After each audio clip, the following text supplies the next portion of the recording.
So one of the most important lessons I've learned as an entrepreneur is not to be paralyzed by fear. So many of us are so concerned about what other people think about us, what they're going to say about us. We're concerned about possibly even damaging relationships unnecessarily.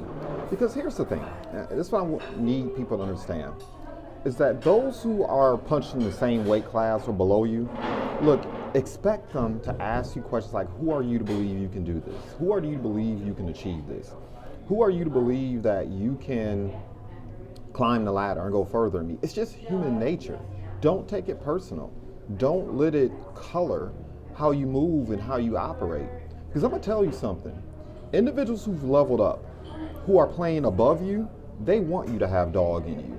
They want you to be tenacious. They want you to be unabashed because you don't level up without having a little bit of dog in you. We look for that. There's nothing I love more than finding somebody who's in the middle of their evolution, middle of their process, who has dog in them, who has an unmitigated nerve to believe they can achieve. Those are people whom I like to partner with. And what I've learned over the course of time is individuals who are punching at a weight class above you, they will typically accept you with ready and welcome arms because they're looking for that other individual. Those are the types of people whom they want to partner with. Those are the types of individuals who they want to invest in, who they'll take a chance on. You know, I can recall the situation transpired almost 10 years ago that kind of drove this lesson home. Maybe 15 years ago, there was a gentleman that I was partnering with in the business, and, you know, he had that same dog in him. We joined one of the more influential B2B business development organizations here in Detroit metropolitan area. And I remember everyone in the organization was telling us, you know, pump the brakes before you start approaching people with bigger pockets, you know, work through the channels, talk to us, you know, we'll make the introductions. And we realized right away that we'd be waiting months for them to even get up the courage to quote unquote vet us and introduce these people to us.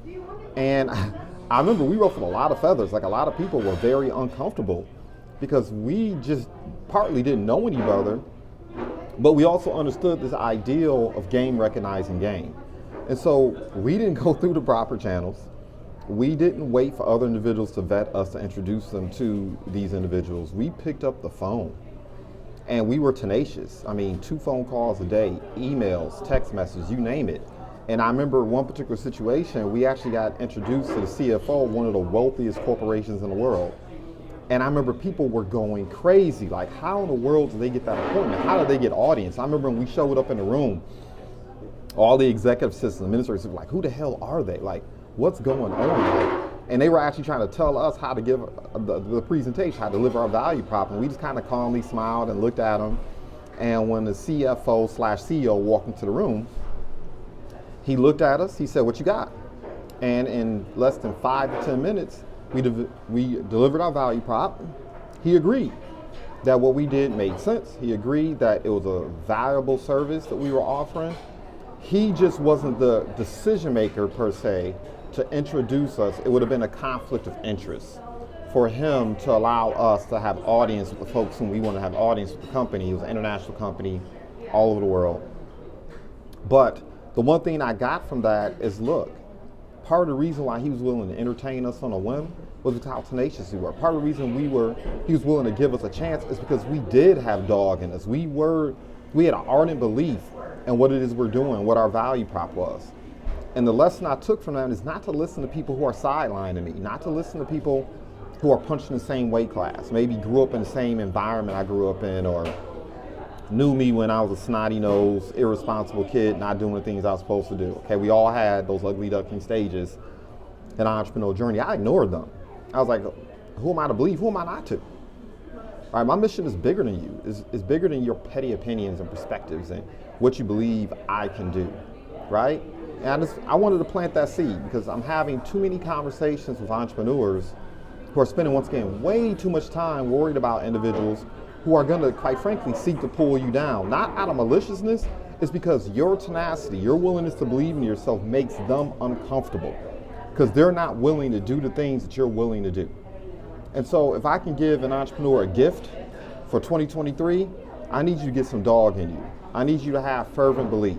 Don't get sidelined, don't get distracted, don't let people to put out your fire, don't let people who are not willing to light your candle diminish you. No, you go out there with tenacity and boldness. You get in front of the people who you need to get in front of to achieve. And I'll tell you, yeah, you're going to run into some individuals every now and again that, might see your behavior as problematic.